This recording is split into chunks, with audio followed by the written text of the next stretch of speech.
Hello, ഞാൻ ബിന്ദു സമ്പത്ത്. കുറച്ച് ദിവസത്തെ ഗ്യാപ്പായി പോയി. എനിക്കൊരു ഹാർട്ട് അറ്റാക്കായി. ആൻജിയോപ്ലാസ്റ്റി ഒക്കെ കഴിഞ്ഞിരിക്കുവാണ്.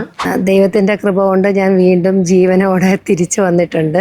കോസ്മോ ഹോസ്പിറ്റലാണ് ഞാൻ പോയത്. ആ ഹോസ്പിറ്റലിലെ ഡോക്ടറായ ബിജു, അവിടുത്തെ ചികിത്സ തന്ന എല്ലാവർക്കും നന്ദി. ഹസ്ബൻഡ് ഇവിടെ ഇല്ലായിരുന്നു, അപ്പം ഞാൻ തന്നെ ഊബർ എടുത്തിട്ടാണ് പോയത്. ദൈവം എല്ലാത്തിനും കൂടെ ഉണ്ടായിരുന്നു.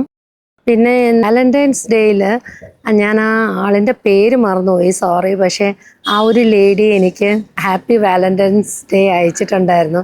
ശരിക്കും ഇങ്ങനെ വയ്യായ്മ ആയിട്ട് കിടക്കുമ്പോൾ നമുക്ക് ഫോണ് റെസ്ട്രിക്റ്റഡ് ആണ്. അപ്പോൾ ആ ഒരു മെസ്സേജ് കാണുമ്പോൾ ഭയങ്കര ഒരു സന്തോഷം തോന്നി. പിന്നെ ഞാൻ വിചാരിച്ചു വീണ്ടും പഴയതുപോലെ ഓരോരോ കാര്യങ്ങളുമായിട്ട് നിങ്ങളുടെ മുമ്പിലേക്ക് വരാമെന്ന്. എൻ്റെ ഒരു പാഷനാണ്. അപ്പോൾ ഞാൻ ഒരു വയ്യായ്മയുടെ പേരിൽ എന്നിലും ഇൻവോൾവ് ആകാതെ ഇരുന്നു പോയാൽ ചിലപ്പോൾ എന്നെയും ജീവിതത്തിൽ അത് ഭയങ്കര ഡിപ്രഷനിൽ കൊണ്ടുപോകും. കാരണം ഞാൻ ഒത്തിരി കലാമിറ്റീസിലൂടെ വന്ന ഒരാളാണ്. ഒത്തിരി ഡിപ്രഷൻ മരുന്നുകളും ഒക്കെ കഴിച്ച് ഞാൻ ഇപ്പോഴാണ് ഒന്ന് ശരിക്കും ലൈഫിലേക്ക് ഞാൻ തിരിച്ചു വന്നത്. പിന്നെ സാരമില്ല, ജീവിതം എന്ന് പറയുന്നത് അങ്ങനെയാണ്. നമ്മളൊന്ന് പ്ലാൻ ചെയ്യും, ദൈവം മറ്റൊന്ന് പ്ലാൻ ചെയ്യും. നമ്മൾ തന്നെ എണീറ്റ് ഭക്ഷണം ഉണ്ടാക്കാനും കഴിക്കാനും പറ്റുന്നതാണ് ഭയങ്കര ഒരു ഭാഗ്യമായിട്ട്, പ്രത്യേകിച്ചും സ്ത്രീകളുടെ ഒരു ഭാഗ്യമായിട്ട് ഞാൻ കരുതുന്നത്. ആരെയും ഡിപ്പെൻഡ് ചെയ്യാതെ, അവർക്ക് കഷ്ടം കൊടുക്കാതെ നമ്മൾ ജീവിക്കണം. നമുക്കൊരു വയ്യായ്മ വന്നാൽ ഈ കിട്ടുന്ന ഏതെങ്കിലും ഗുളിക കഴിച്ചിട്ട് വീട്ടിൽ ഇരിക്കരുത്. എനിക്ക് അങ്ങനെയാണ് പറ്റിയത്. ആദ്യം ജാനുവരി 22 എനിക്ക് പുറം വേദന ഉണ്ടായിരുന്നു.